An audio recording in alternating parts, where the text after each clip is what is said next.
दोस्तों आज की इस वीडियो में हम इस जो ये आपका थर्मिक्स का एक बॉयलर है जो कि स्टीम बॉयलर है, इसके बारे में जानेंगे बहुत अच्छे तरीके से। इसका जो डायग्राम है उसको मैं आपको समझाऊंगा पूरे प्रॉपर तरीके से, पूरी डायग्राम जो कैसे पढ़ेंगे और किस तरह से इसको हम समझेंगे पूरा अच्छे तरीके से। आपको जो डायग्राम है उसको समझाते हुए एक एक पॉइंट को क्लियर करते हुए पूरी अच्छी तरीके से आपको इस वीडियो के माध्यम से ये सारे पॉइंट क्लियर करेंगे। देखिए डायग्राम पूरे अच्छे तरीके से एक एक पॉइंट को इस पैनल के थ्रू नजर दिखाओ, पैनल के थ्रू आपको पूरी जानकारी आपको मिलने वाली है। तो बने रहिए इस वीडियो में शुरू से अंत तक ताकि कोई भी डाउट आपको ना रह जाए। इस डायग्राम को बहुत अच्छे तरीके से हम पढ़ेंगे और साथ ही साथ इसको पूरे अच्छे तरीके से समझेंगे। तो चलिए हम स्टार्ट करते हैं इस वीडियो को। सबसे पहले आप नज़दीक आओ, यहाँ से हम समझते चलेंगे। ये क्या आपको सजेशन दिया गया है कि इस चीज़ को वही व्यक्ति इस पैनल को छेड़खानी कर सकता है जो इसकी जानकारी रखता हो। इसमें आपको सारी पॉइंट लिखा रखा है। तो इस पेज को हम छोड़ते हैं। ये पेज नंबर 1 है, 1 से 8 दिखाई दे रहा हो आपको, ये 1 से 8 तक पेज है इसमें। अब हम चलते हैं 1 नंबर पेज को हम छोड़ते हैं और जो सेकेंड पेज है उस पर आते हैं। सेकेंड पेज पे आप देख सकते हैं ये सेकेंड नंबर पेज है और सेकेंड पेज को मैं आपको समझाऊँ तो सबसे पहले आप यहाँ पर देखोगे कंट्रोल फ्यूज या MCB लगा हुआ है, ठीक है। कंट्रोल फ्यूज या MCB, तो ये सबसे पहले आप यहाँ पर देखेंगे लीजेंड लिखा हुआ है, ठीक है। ये थोड़ा बारीक है, थोड़ा समझाऊंगा बहुत अच्छे तरीके से, समय लगेगा लेकिन समझ में आ जाएगा पूरा अच्छे तरीके से। तो इस लीजेंड में क्या यूज़ किया गया है, तो यूज़ किया गया CB7 कंट्रोल सर्किट के लिए 6 एम्पियर का, ठीक है, जो 1 पोल MCB होगा। फिर CB8 इंस्ट्रूमेंट के लिए यूज़ किया गया है 2 एम्पियर का 1 पोल का MCB। तो ये कहाँ है आपको सबसे पहले दिखाता हूँ। तो यहाँ पर जस्ट देखेंगे, नज़दीक दिखाओ, तो यहाँ पर देखो एक कंट्रोल के लिए 6 एम्पियर का C6 एम्पियर का आपका कंट्रोल MCB लगा है और एक लगा है इंस्ट्रूमेंट के लिए, इंस्ट्रूमेंट कंट्रोल के लिए देख सकते हैं 2 एम्पियर का MCB लगा हुआ है, ठीक है। तो ये बात यहाँ पर क्लियर हो गया। फिर इसमें आपको ये सामान देखिए, ये है लीजेंड, और भी लीजेंड है जिसमें यूज पर किस लिए लिखा गया वो भी देखते हैं। TE किसके लिए है, तो टेम्परेचर एलिमेंट के लिए, जो RTD PT 100 है उसके लिए TE इसमें यूज़ किया गया। अब ये कहाँ लगा है उसको मैं एक बार दिखाता हूँ आपको। जस्ट आप देखेंगे इस बॉयलर पे, तो इस साइड आ जाओ, आगे चलो। तो यहाँ पर लगा हुआ आपका ये देख रहे हो ना, ये है आपका RTD PT 100 जो कि स्टीम के आउटपुट में आपको लगा हुआ है। जब स्टीम बन करके निकलेगा वहाँ पर ये लगा हुआ है, ठीक है। दूसरा आपको यहाँ पर दिखा दें तो H जो यूज किया गया है हूटर के लिए, तो ये आपका नज़दीक दिखाओ, ये H है, ये हूटर है। हूटर कहाँ है, यहाँ पर देख सकते हैं पैनल के जस्ट बगल में साइड में इलेक्ट्रॉनिक हूटर आपको दिखाई दे रहा है, यहाँ पर लगा हुआ है। उसके बाद आपको IGN जो इग्निशन ट्रांसफार्मर इसे बोला जाता है, IGN इग्निशन ट्रांसफार्मर, जो आपको यहाँ पर दिखेगा, ये दिखाओ थोड़ा, यहाँ से दिखा दो, ये है इग्निशन ट्रांसफार्मर जिसके माध्यम से क्या होता है, स्पार्क कराया जाता है। और यहाँ पर टॉर्च लगे हुए हैं, 2 टॉर्च है जो स्पार्क के द्वारा जब स्पार्क करते हैं, 2 लीड आपको दिखाई देगा, थोड़ा साइड से दिखाओ, दोनों लीड दिखाओ, ये 2 लीड है जो इसमें बहुत ज़्यादा मात्रा में वोल्टेज का सप्लाई ट्रांसफार्मर्स मिलता है और यहाँ पर स्पार्क होता है। जब गैस इसमें जाती है तो स्पार्क के माध्यम से क्या होता है वो बर्न हो जाता है। इसमें बॉयलर में आग लग जाती है। बॉयलर में क्या होता है, जो आपका गैस है वो जलने लगता है, ठीक है। फिर आपका इसके बाद है BE जिसे हम फ्लेम डिटेक्टर बोलते हैं। इसमें फ्लेम डिटेक्टर के लिए BE यूज़ किया गया है। तो फ्लेम डिटेक्टर कहाँ लगा हुआ है, यहाँ पर देखो, यहाँ पर ये फ्लेम डिटेक्टर है, कुछ इस तरह से दिखेगा आपको टॉप व्यू से दिखाता हूँ। यहाँ पर ये आपका फ्लेम डिटेक्टर है, ठीक है। तो फ्लेम डिटेक्टर क्या करता है, जब इसमें स्पार्क होता है तो ये क्या होता है, आग लगती है, तो इसमें फ्लेम को समझ में आता है कि हाँ भाई इसमें फायर हो चुका है। तो उसके बाद ये क्या करता है, ओके बताता है, जो यहाँ पर सीक्वेंस कंट्रोलर है उसको। अभी हम सब कुछ समझेंगे, सीक्वेंस कंट्रोलर के बारे में समझेंगे, पहले एक एक करके सारे पॉइंट समझते चलते हैं। उसके बाद SBMG1 solenoid valve main gas के लिए और SBMG2 solenoid valve main gas के लिए 2 सोलेनॉइड वाल्व लगे हुए हैं जो कि गैस ट्रेन में लगे हुए हैं। ये है दोस्तों गैस ट्रेन, आप थोड़ा दिखा दो यहाँ से गैस ट्रेन को दूर से। ये गैस ट्रेन है जो आपको कुछ इस तरह से दिखता है। तो गैस ट्रेन में आपको यहाँ पर देखोगे तो 2 सोलेनॉइड वाल्व लगे हुए हैं, एक यहाँ पर और एक यहाँ पर, जस्ट 2 सोलेनॉइड वाल्व दिखेंगे आपको। सोलेनॉइड जो फर्स्ट सेफ्टी सोलेनॉइड वाल्व है, सेकंड सेफ्टी सोलेनॉइड वाल्व है, जिसके लिए आपको यूज किया गया है SBMG1 SBMG2, ठीक है। तो ये लीजेंड भी आपको समझ में आ गया।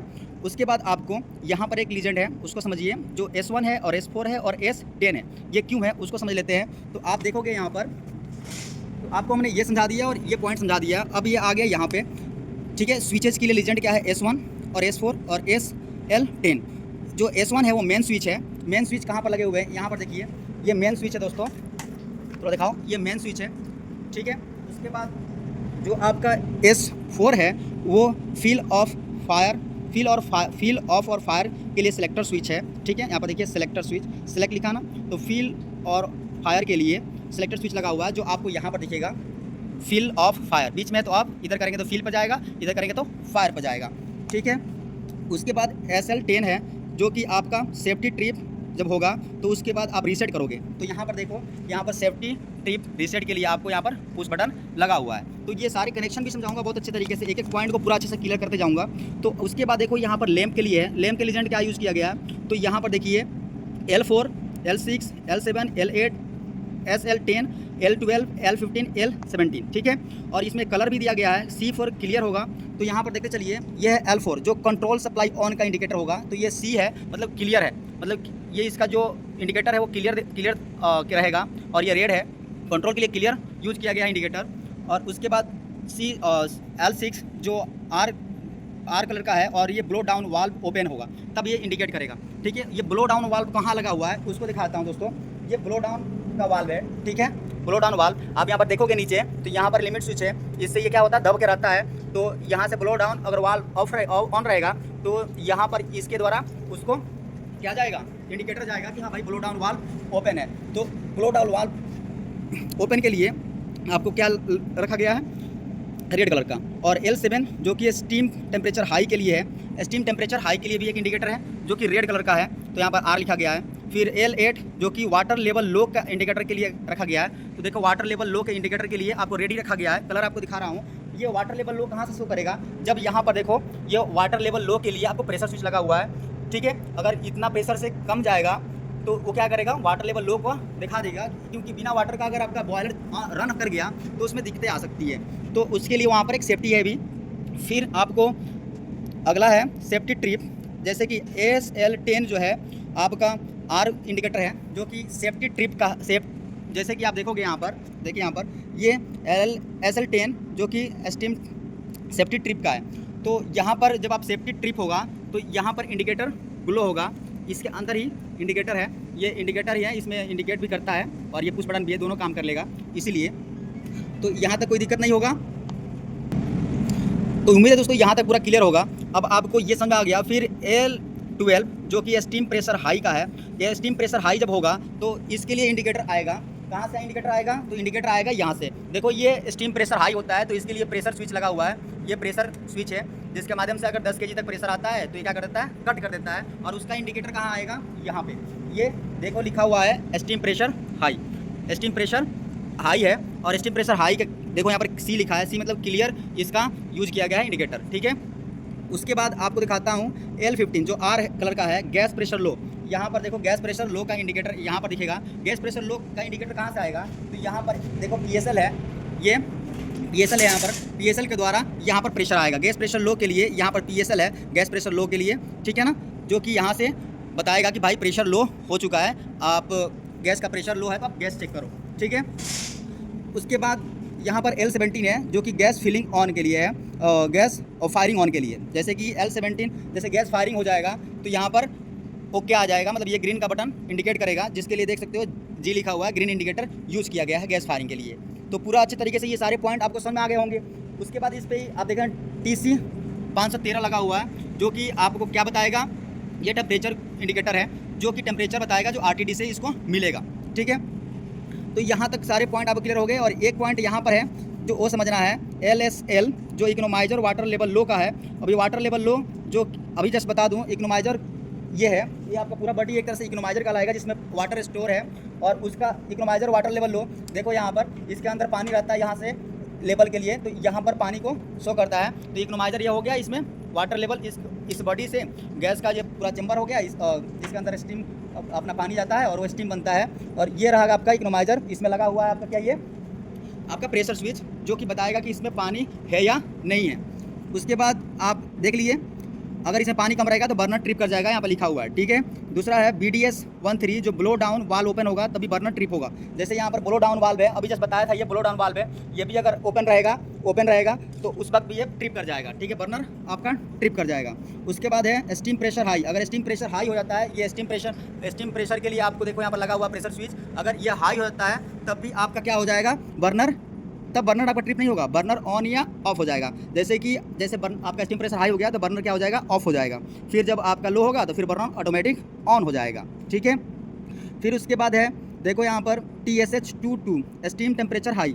तब अगर स्टीम टेम्परेचर आपका हाई हो जाता है, स्टीम प्रेशर ठीक है, लेकिन स्टीम टेम्परेचर अगर हाई हो जाता है, स्टीम टेम्परेचर कहाँ से मिलेगा आपको?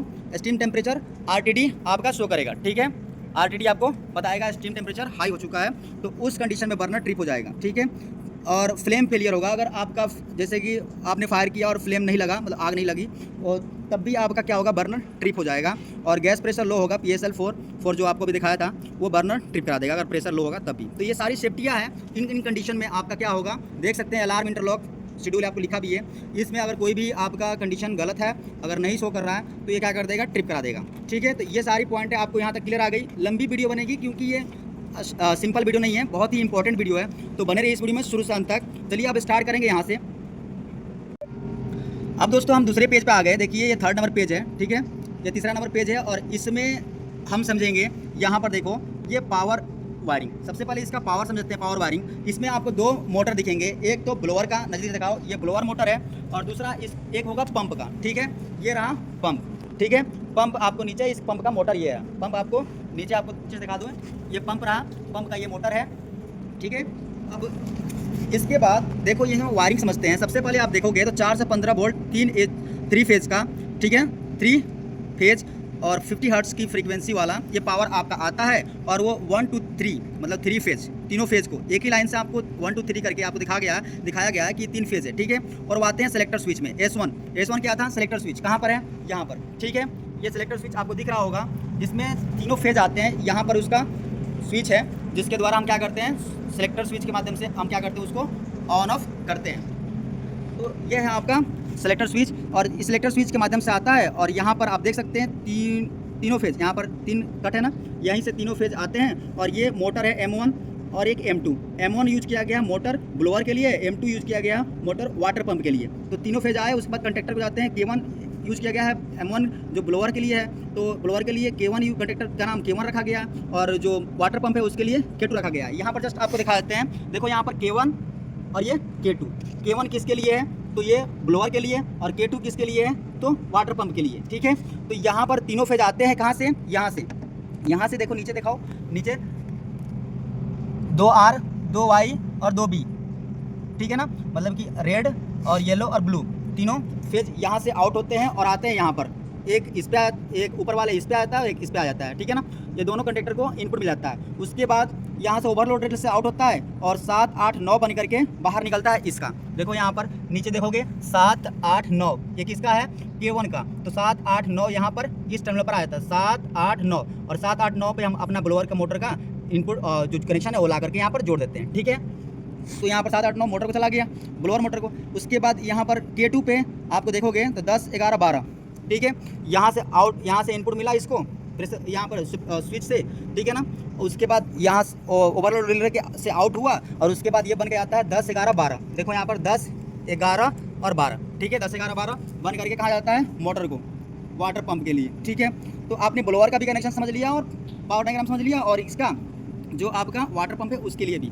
और यहीं से एक तार जो कि R फेज, ठीक है, देखो यहीं से एक तार R फेज, यहीं से, ठीक है, यहीं से एक तार जो कि R फेज है वो चला जाता है 4 नंबर पेज पे, ठीक है ना, जो 40 बन के जाता है। क्या बन के जाता है? 40। और न्यूट्रल जो आता है यहीं से आगे बढ़ जाता है, ठीक है। यहाँ पर देखो न्यूट्रल है ना, न्यूट्रल को आगे बढ़ा दिया गया है। अब ये 4 नंबर पेज को भेज दिया गया है, 4 नंबर सीट को। अब वहाँ पर आप देखोगे तो समझ में आएगा कंट्रोल की। अभी तो पावर आपने समझ लिया, पावर वायरिंग यही था, यही 2 सिस्टम लगे हुए हैं, एक ब्लोअर और एक पंप। उसके बाद देखो यहाँ पर आप ध्यान से देखोगे तो ये 40 नंबर जो पॉइंट है वो यहाँ पर आया है। ये पेज नंबर क्या है? 4, ठीक है।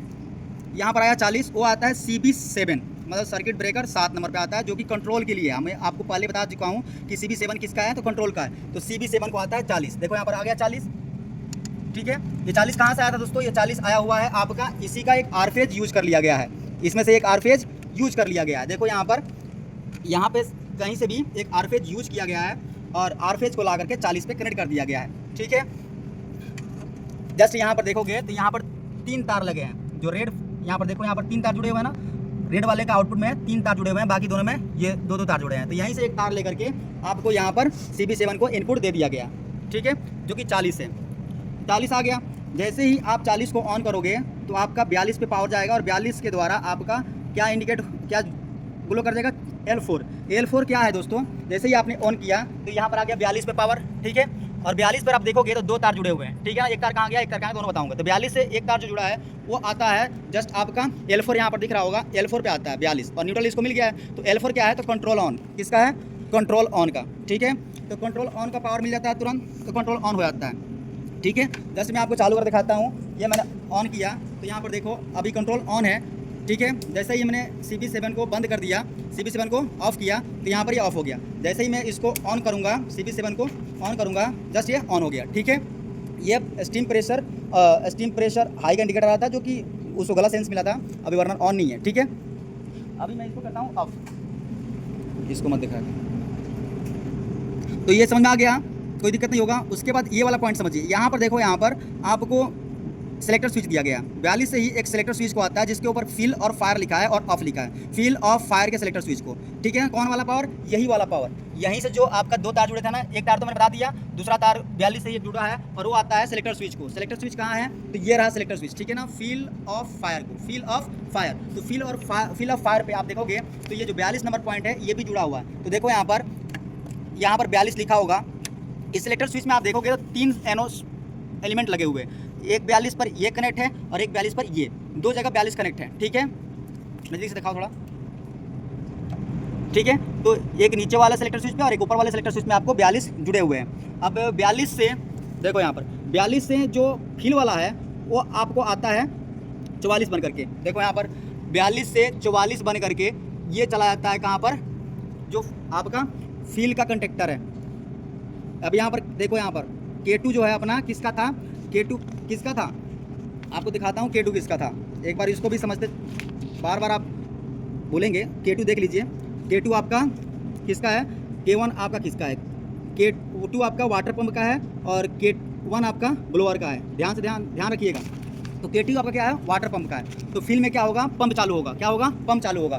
तो यही 44 नंबर जो है, वो 44 जो है वो जाता है ओवरलोड रिले पर, ठीक है ना। तो K2 कहाँ है, यहाँ पर है, और 44 जो यहाँ से आउट होता है वो 44 डायरेक्ट कहाँ जा रहा है, तो ध्यान से देखिए, तो K2 पर आता है, उसके पहले ओवरलोड रिले को जाता है इसके। तो यहाँ पर 44 का ये ओवरलोड रिले है आपका K2 का, तो इस पर कॉमन पे आ गया 44, ठीक है। और यहाँ से 44 जो है आउट होता है, ठीक है ना। 44 यहाँ से आपको आउट होगा, 44 से आउट होकर के 45 बन जाएगा और 45 आके K2 पर लग जाएगा। देखो यहाँ पर 44 से यहाँ पर आया और ये बन के 45 यहाँ पर K2 पर लग जाता है। यहाँ पर फेरुल छूट गया है, कोई बात नहीं है, ठीक है। तो यहाँ पर 45 बन करके K2 पर लग जाता है, कोई दिक्कत, कोई भी डाउट नहीं, पूरा अच्छे समझ में आ गया इतना पर। अब यहाँ पर देखो एक पॉइंट और आया हुआ है, जो सीट नंबर 5 से आया हुआ है, जो कि 96 नंबर है। 96 नंबर आता है और फायर पे कनेक्ट हो जाता है, ठीक है। ये फायर पे कनेक्ट होता है। तो यहाँ पर देखो, यहाँ पर अभी तो फील्ड बता दिए, अब फायर के कंडीशन में देखो 96 नंबर आया हुआ है। जब आप इसको फायर पर कनेक्ट करोगे तो कौन सा ऑन होगा, फायर पर करोगे तो आपका देखो, अभी जब आप फील पर करते हो, फील पे करते हो तो इस साइड वाला ऑन हो जा रहा है, देखो नज़दीक से, इस साइड वाला, इधर वाला। और जो फायर पे करेंगे तो ये वाला ऑन हो जाएगा। ऑन का मतलब होता है इसको दबा देगा, इसको दबा देगा। तो देखो यहाँ पर ये दबा हुआ प्रेशर है, मतलब कि आगे तरफ दिख रहा है, ठीक है। तो मतलब इस साइड वाला ऑन होगा। तो 96 नंबर जो पॉइंट है, जैसे आप देखोगे 96 से एक पॉइंट आएगा और 96 का जो पावर है आपको कहाँ मिलेगा, तो नीचे वाला में। तो नीचे वाला में क्या जुड़ा हुआ है, 44 भी जुड़ा हुआ है, ठीक है। और 44 भी जुड़ा हुआ है, क्योंकि यहीं से लूप बना करके इसमें 44 को कनेक्ट कर दिया गया। और जो आपका यहीं से देखो, यहाँ पर ये जो 96 का पॉइंट है नीचे वाला पे, 96 से 44 को मिलेगा पावर। और 44 का मतलब हो गया आपका, एक तो 42 पे जो पावर आएगा उससे, तो यहाँ पर 96 जो जुड़ा हुआ है आपको मैंने समझा दिया, यहाँ पर 96 आया हुआ है और 96 फिर इसको 44 को ही पावर देगा, ठीक है ना। और साथ ही साथ उसके बाद देखो उसी के साथ में आपको यहाँ पर 92 नंबर पॉइंट भी यहाँ पर आया हुआ है, जो कि इसके 42 से कनेक्ट हुआ है, ठीक है। तो अभी आप समझ रहे हो कि यहाँ पर 96 पर, अगर 92 पर जो पावर आएगा वो 42 को भी पावर मिलेगा, ठीक है। क्योंकि यहाँ 92 पर जो पॉइंट होगा वो यहाँ पर जब ये ऑन होगा तो यहाँ से पावर यहाँ भी जाएगा। तो जब फायर पे करेंगे तो आपका जो फील पे आ रहा था वो भी ऑन रहेगा और फायर पे भी, फायर वाला दोनों ऑन रहेगा, मतलब कि फायर कंडीशन में दोनों आपको ऑन रहेंगे। ठीक है, तो यहाँ तक क्लियर हो गया। उसके बाद यही पावर आता है और जाता है यहाँ पर आपको सेफ्टी सर्किट में। ये सेफ्टी सर्किट है, उसको समझना बहुत ज़रूरी है। जो यहाँ से जो पावर आया हुआ है 42 से ये पावर आया जो कि 72 बन जाता है और 72 बनता है, उसके बाद BDS को जाता है। BDS क्या है, तो ये ब्लो डाउन आपका BDS क्या है आप देख सकते हैं, ब्लो डाउन वाल्व ओपन का है। तो ब्लो डाउन वाल्व ओपन में आप जैसे कि आपको मैंने समझाया था यहाँ पर आएगा और यहाँ आपको देख सकते हो ये 73 72 आता है और 74 और 73। ये 72 है, ये 74 है और 73 है। 72 के बाद जो आउटपुट मिलता है 74 बन जाता है और इसके द्वारा जो इंडिकेटर के लिए जाता है वो 73 जाता है। मतलब आपको यहाँ पर समझना जरूरी है कि ये जो आपका BDS है ब्लो डाउन स्विच जो है आपको मैंने दिखाया था यहाँ पर, ये आपको ये क्या है, लिमिट स्विच है। देखो यहाँ पर ये लिमिट स्विच है। जब हम इसको हम ऐसे करते हैं तो ये ऑन हो जाता है। ऑन मतलब हो गया कि जो NO था वो NC बन जाता है। तो इस कंडीशन में रहेगा तो NO रहेगा, तो उससे NO जो होगा वो NC बन जाएगा। तो NC जब इसको हम बंद कर रखते हैं तो NO पॉइंट वो NC हो जाएगा। तो आपका एक पॉइंट जो होगा कॉमन पे चला जाएगा।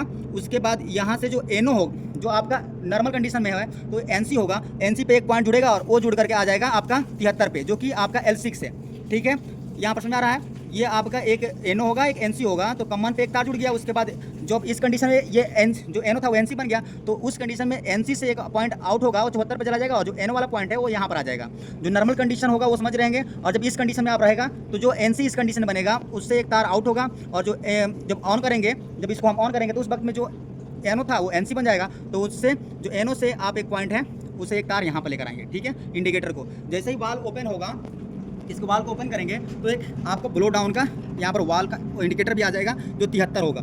इसको दिखाते हैं 72 कहाँ पर है। तो देखो यहाँ पर यहीं से एक तार जो 44 है वहीं से तार एक 72 बन के निकलता है, तो उसको देखते हैं। तो आपको ध्यान से दिखाता हूँ 72 कहाँ है। 72 यहाँ पर है। ठीक है, 72 यहाँ पे है, एक तार 72 बन के निकला।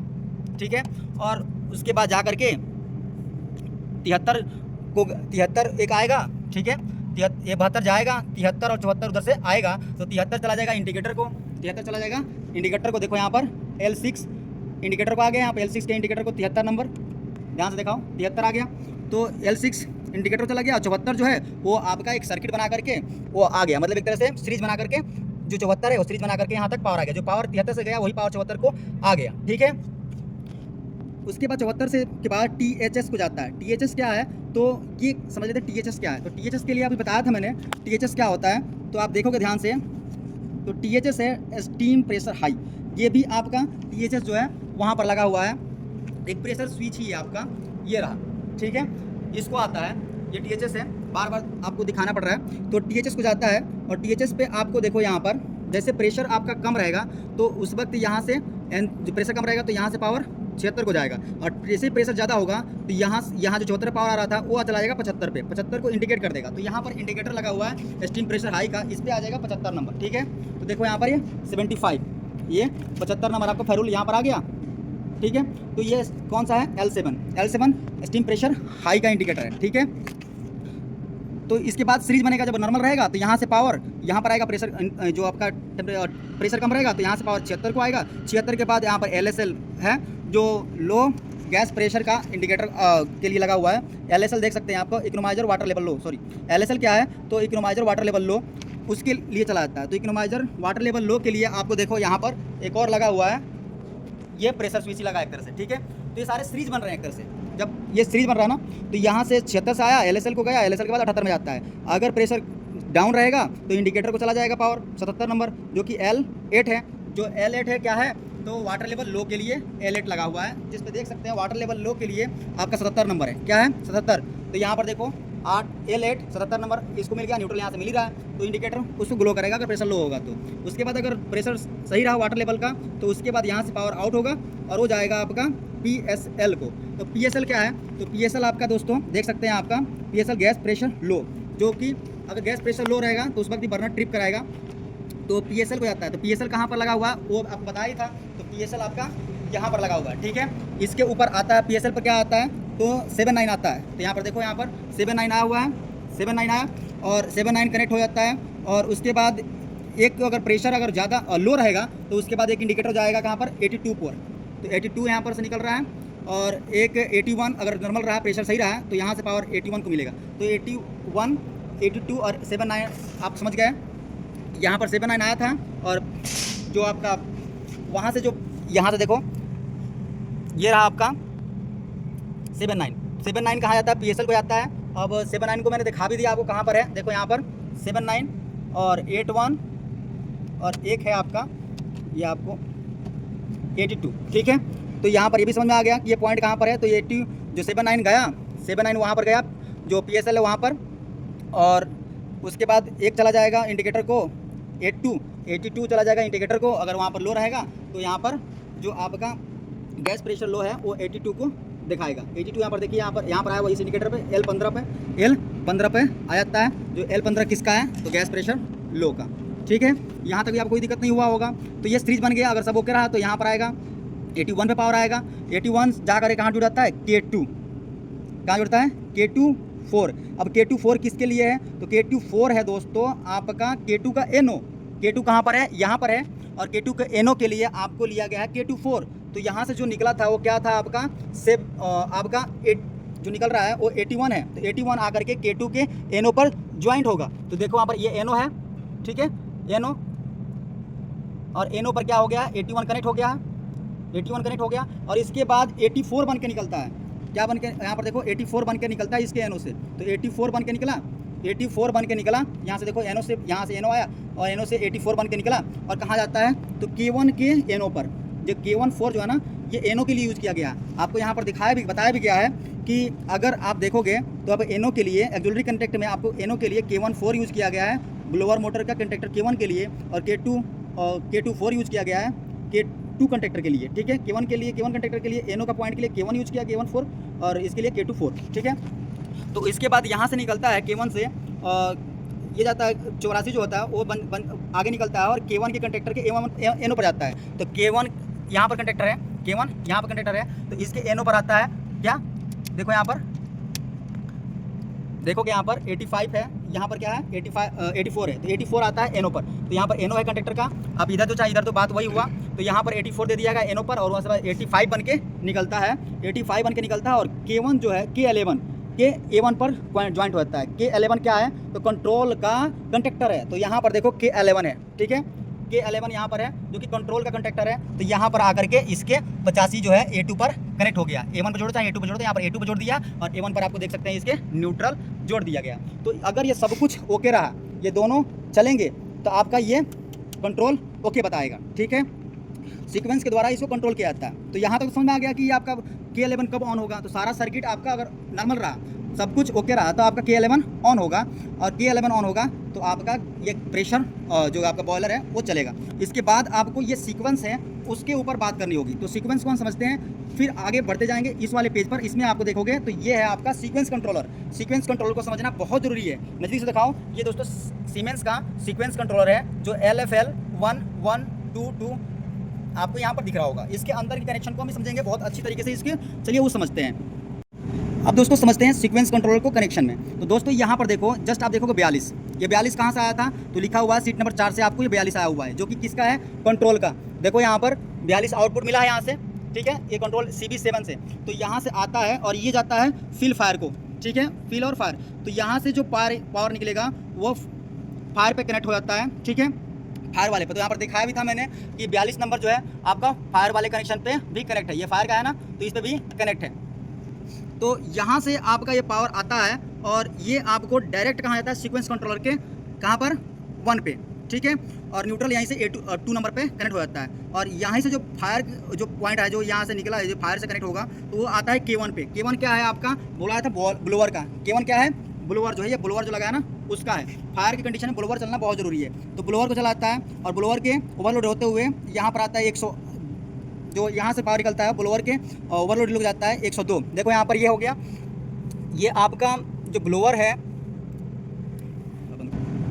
तो बाई मिस्टेक यहाँ पर देखो, यहाँ पर 102 लिखा हुआ है, ठीक है, लेकिन यहाँ पर ये ओवरलोड K1 के पे आता है 92 बन करके, ठीक है ना। यहाँ फेरूल 92 यूज किया गया है। यहाँ पर 100 लिखा हुआ है जो K2 के A1 पर जाता है। यहाँ पर देखो, यहाँ से आउट होता है और ये यहाँ पर आता है, ठीक है। तो 92, क्योंकि यही स्विच कहाँ आता है, 92 यहाँ पर भी आता है, फायर वाले पॉइंट पे भी आता है, ठीक है। और 92 कहाँ बन जाता है, जो सीक्वेंस कंट्रोलर है उसके 1 नंबर पे। तो सीक्वेंस कंट्रोल का ये देखो, ये सीक्वेंस कंट्रोलर जो कि इस तरह से लगा होता है, इसको निकालने के बाद यहाँ पर आप देखो, यहाँ पर लिखा हुआ है 1 2 1, आप जस्ट यहाँ पर देखते जाओगे 1 2 21 23, तो यहाँ पर 1 2 21, ठीक है ना। उसके बाद 3 21 के बाद 3, तो यहाँ पर 3 भी देखा हुआ, फिर 13 12, देखो यहाँ पर ये सारे पॉइंट, इसमें आपको 5 4 यहाँ पर 5 4 12 यूज़ किया गया है, तो यहाँ पर 5 है। फिर यहाँ पर आप देख सकते हो जो भी पॉइंट है ना 4 5 6 7, तो यहाँ पर भी 4 5 12 13 14 6 8 16 17 18 19 22 23 का यूज करके यहाँ पर जो पॉइंट है, जैसे कि 1 है 2 है 3 है, फिर 4 है 5 है 6 है 7 है, फिर आप देखोगे यहाँ पर तो 8 है 9 है 10 है 11 है, फिर 12 आपको दिखेगा यहाँ पर 12 है, फिर 13 आपको यहाँ पर दिखेगा, 14 आपको यहाँ पर दिखेगा, फिर 15 आपको इसमें दिखेगा, कहाँ, तो यहाँ पे आपको 16 है, 15 आपको इस पर नहीं है, ठीक है। तो 22 24 23 ये सारे पॉइंट दिए रहेंगे। इसमें यूज कहाँ किया गया उसको मैं समझाता हूँ। ये कनेक्शन के द्वारा कौन कौन पॉइंट कहाँ जुड़ा हुआ है उसको समझना जरूरी है बस। तो यहाँ पर देखो इसमें यूज कहाँ किया गया है, तो 92 नंबर पे आपको जो 92 था वो आकर के 1 और 2 किसका है, तो 1 और 2 किसका है, तो देखो यहाँ पर लिखा हुआ है, इस पर आपको पावर देना है, सेलेक्टर स्विच से आपको इस पर पावर देना है। तो इस सेलेक्टर स्विच से 92 नंबर देखो यहाँ पर, ये सेलेक्टर स्विच से आपका पावर निकलता है 92 और वो आ जाता है यहाँ पर जुड़ जाता है 92, जो कि ये वाला पॉइंट है 92, जो 1 और 2 है उस पर आपको फेज और न्यूट्रल मिलाता है। ये 1 और 2 यहाँ पर फेज न्यूट्रल देना होता है, तो हमने फेज न्यूट्रल दे दिया। उसके बाद 21 और 3 का पॉइंट यूज किया गया है, जो आप देखोगे यहाँ पर 21 और 3, तो 3 कहाँ पर है, यहाँ पर है, ठीक है, और 21 कहाँ पर है, तो आपका जस्ट यहाँ पर है, तो 21 और 3 यहीं पर है। तो यहाँ पर इसका इस्तेमाल किया गया है रीसेट के लिए। तो यहाँ पर देख सकते हो, यहाँ पर जो आपका 94 है और 93 है, 94 से एक पॉइंट ले जाकर के फूटर को दे दिया गया है, वहीं से SL4 को इंडिकेटर को दे दिया गया है, ठीक है। और SL जो 10 है, SL10 वहाँ पर एक पुश बटन लगा दिया गया है। तो ये है SL10, जिसके ऊपर आप देख सकते हो 93 और 94 का एक पॉइंट आया हुआ है, 93 और 94। तो 93 और नज़दीक दिखाओ, 93 और 94, ये क्या है आपका, देख सकते हो यहाँ पर सेफ्टी ट्रिप का इंडिकेटर के लिए है। अब यहाँ पर इंडिकेटर के लिए देखो नीचे यहाँ पर न्यूट्रल और 94 आया हुआ है, ठीक है। अगर ये ट्रिप होगा तो यह पावर यहाँ पर 94 का हूटर को भी जाएगा और इस इंडिकेटर को भी आएगा। SL10 का जो पुश बटन है उसमें इंडिकेटर भी है, वहाँ पर चलाएगा। तो 3 और 21 क्या है, रीसेट के लिए यूज़ किया गया है। देखो यहाँ पर रीसेट के लिए आपको 3 और 21 के बीच में यूज किया गया, ठीक है। हम इसको समझते चलते हैं। फिर उसके बाद 5 और 4 के बीच में आप देख सकते हो क्या यूज़ किया गया।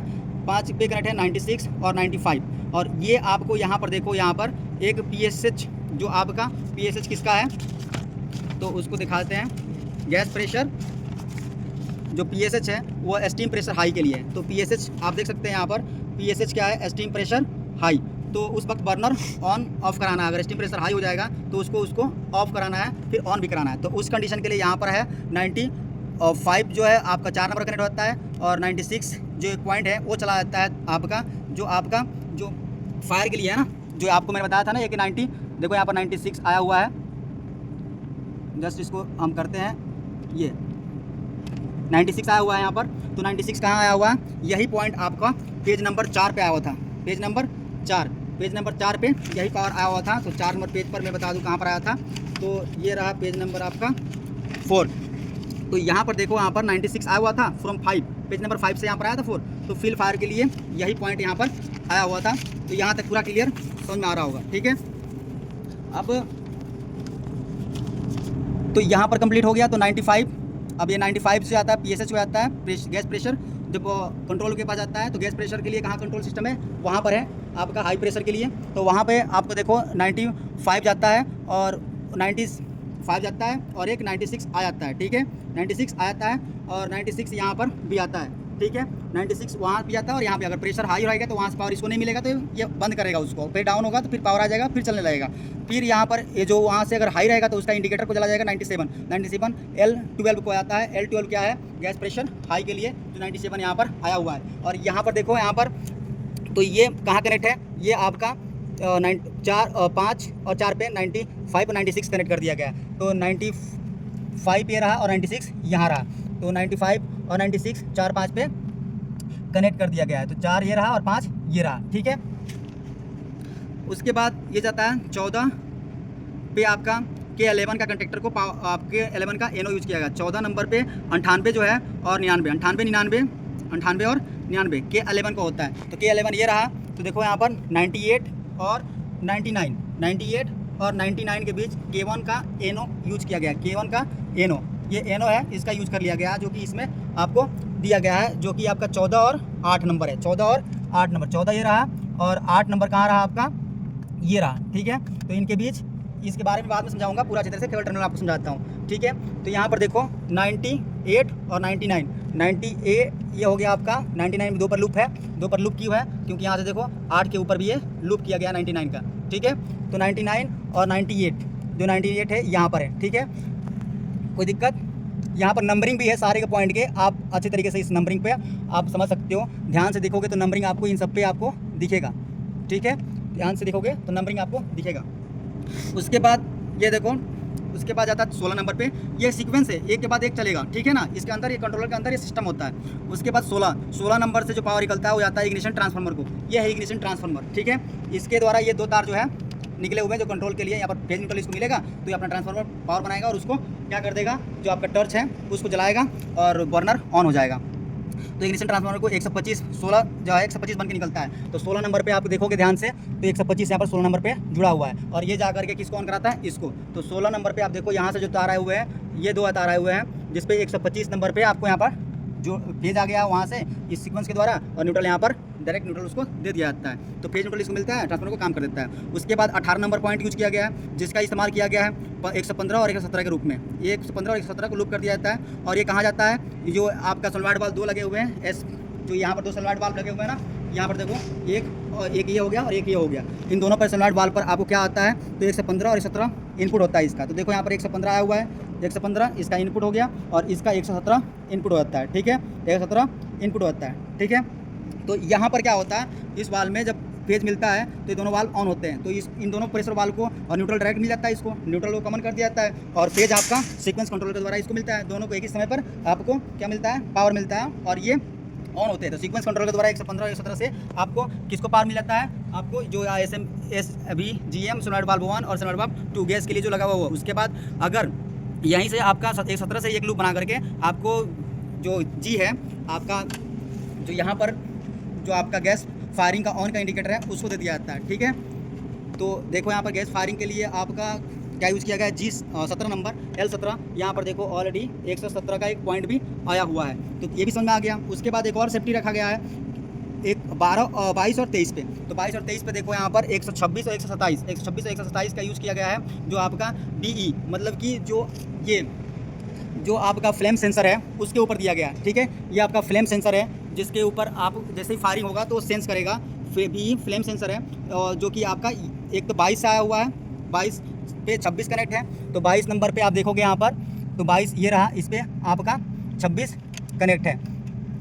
ये 26 जो है देखो यहाँ पर यही तार है, यहाँ एक तो अर्थ पे देखो यहाँ पर ध्यान से दिखाओ, 22 पे अर्थ भी कनेक्ट है और 22 पे 126 भी कनेक्ट है। ठीक है, तो यहाँ पर 22 पे एक अर्थ कनेक्ट कर दिया गया है और वहीं आपको अर्थ से ये एक पॉइंट लेकर के यहाँ पर 26 पे कनेक्ट कर दिया गया है। तो ये 26 पे 126 पे कनेक्ट है, उसका फेज जो है 126 22 पे कनेक्ट है और ये यहाँ से 23 से एक पॉइंट जो निकलता है वो 128 बन के वो K11 का 4 नंबर पे चला जाता है, K11 के 4 नंबर पे चला जाता है। तो ये क्या है 128, देखो यहाँ पर 126 जो यहाँ से आपको आता है 127 यहाँ से आता है और 128 बन करके यहाँ से निकल जाता है। तो 127 और 128 बन करके आपका 23 पर कनेक्ट हो जाता है। तो 23 नंबर पे 128 बन करके यहाँ पर कनेक्ट हो गया है। ठीक है, 128 बन करके कनेक्ट हो गया है। अगर ये फ्लेम डिटेक्टर को अगर लगा कि फ्लेम ओके नहीं है तो यहाँ से क्या कर देगा, आपको डायरेक्ट वो समझ जाएगा, सेंस होगा, सीक्वेंस को बता देगा भाई आपका फ्लेम ओके नहीं है।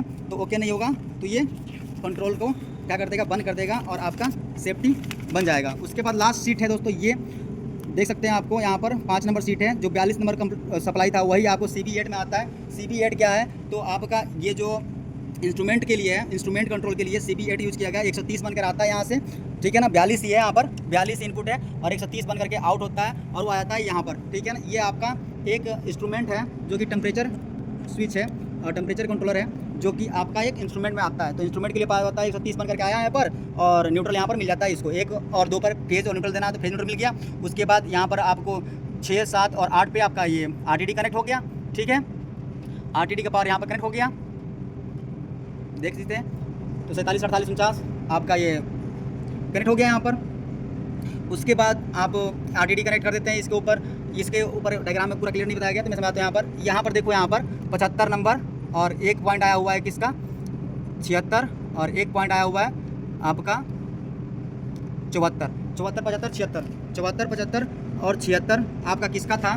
तो मैंने ऑलरेडी आपको बताया 74, 75, 76 किसका था। इसके द्वारा क्या होगा, प्रेशर स्विच जो टेम्परेचर होगा ना, अगर टेम्परेचर ज़्यादा बढ़ेगा तो टेम्परेचर स्विच का ये काम करेगा। जैसे सेंसर में टेम्परेचर शो होगा RTD के माध्यम से, तो उसके बाद क्या होगा, उसके बाद देखो यहाँ पर 74, 75 को इंडिकेटर को चला जाएगा, और 74 से अगर टेम्परेचर डाउन रहेगा तो इसका NONC जो पॉइंट है, यहाँ पर बताया था ना मैंने, TSS जो टेम्परेचर, जो ये टेम्परेचर स्विच की तरफ काम करेगा। अगर यहाँ पर सर्किट में प्रेशर डाउन रहेगा तो रिले नॉर्मल कंडीशन में चलेगा। तो जैसे ही प्रेशर जैसे टेम्परेचर हाई बढ़ेगा तो यहाँ से कट करके NO से NC कर, जो आपका टेम्परेचर हाई होगा तो क्या कर देगा, यहाँ से कट कर देगा, इधर पावर नहीं जाने देगा, और यहाँ से पावर इंडिकेटर को मिल जाएगा। तो इस पॉइंट के लिए ये आपका यूज में है। अब इसके कंट्रोल, इसके जो कनेक्शन है उसको समझना है तो किसी वीडियो में बताइए। TC 513 है, इसके टर्मिनल के बारे में आपको अच्छी से जानकारी आपको मिल जाएगा। तो उम्मीद करता हूँ कि सारे पॉइंट मैंने इस वीडियो में कवर करने की कोशिश किया है, और आपको उम्मीद करता हूँ कि ये पॉइंट समझ में आया होगा। तो कोई भी डाउट रहता है तो कमेंट करें ताकि उसके ऊपर वीडियो बनाया जाए। उम्मीद करता हूँ कि वीडियो हेल्पफुल होगा। Thanks for watching this video. मिलते हैं नेक्स्ट वीडियो, टेक केयर।